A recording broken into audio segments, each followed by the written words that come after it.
Coucou, aujourd'hui cours sur le correcteur chéri qu'on aime tant. Alors moi je sais que c'est vraiment un produit que je ne pourrais plus me passer parce que j'ai des rougeurs au niveau des joues et juste l'application de mon correcteur, on ne voit plus rien. On voit plus rien, il hydrate ma peau, il la rend plus, comment dire, elle est revitalisée. Donc revitalisée et elle est nourrie. Revitalisée et nourrie parce que dedans il y a des ingrédients.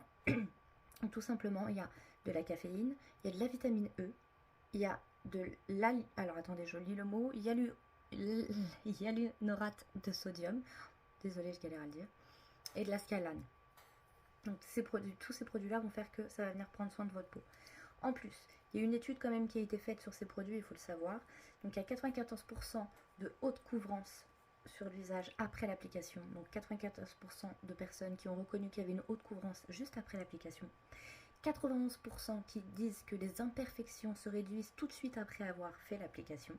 Donc toutes les imperfections, je parle, je sais pas moi, un bouton, un trou ou une rougeur, ou voilà. Enfin, j'aime pas dire imperfection, mais tous les petits problèmes de peau qu'on peut avoir, ça va les cacher immédiatement.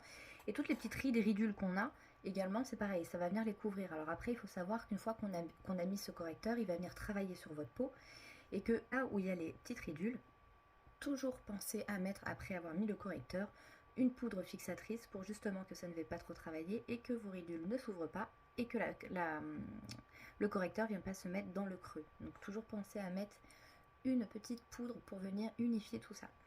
Donc il faut savoir que 92% des personnes disent qu'il y a une couvrance de minimum 8 heures. 8 heures de couvrance, ça ne bouge pas sur votre peau.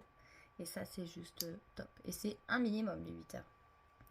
Ensuite, comment l'appliquer? Donc il ne faut surtout pas, quand vous prenez votre correcteur, hop, déjà il faut en mettre qu'un tout petit peu.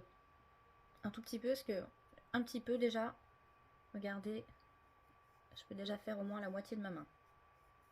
Vous voyez? Et donc la couvrance, en effet, elle se fait bien tout de suite. Par contre, le truc à ne pas faire, donc ce que je viens de faire justement, d'étaler comme ça. Il ne faut surtout pas faire ça parce que vous allez venir étaler la matière, vous allez venir étirer et du coup les effets du correcteur vont moins se faire. Si vous faites des petits points, ensuite vous prenez avec votre doigt ou avec une éponge, vous venez juste tapoter. Donc on tapote, on tapote, on tapote.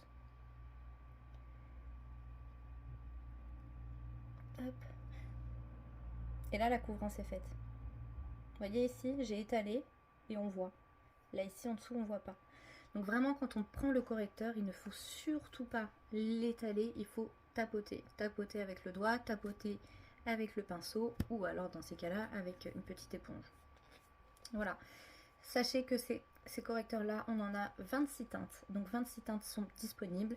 Si vous allez les trouver sur mon site, donc ericamelaniunique.com. J'espère que je vous ai aidé à savoir un peu ce qu'il y avait dans ces correcteurs, l'utilisation qu'ils ont, comment la couvrance idéale et aussi les pourcentages de personnes qui ont été questionnées. Si vous avez des questions, n'hésitez pas. Et si vous voulez connaître la teinte qu'il vous faut, n'hésitez pas à venir me poser toutes vos questions. J'y répondrai avec plaisir. Des bisous.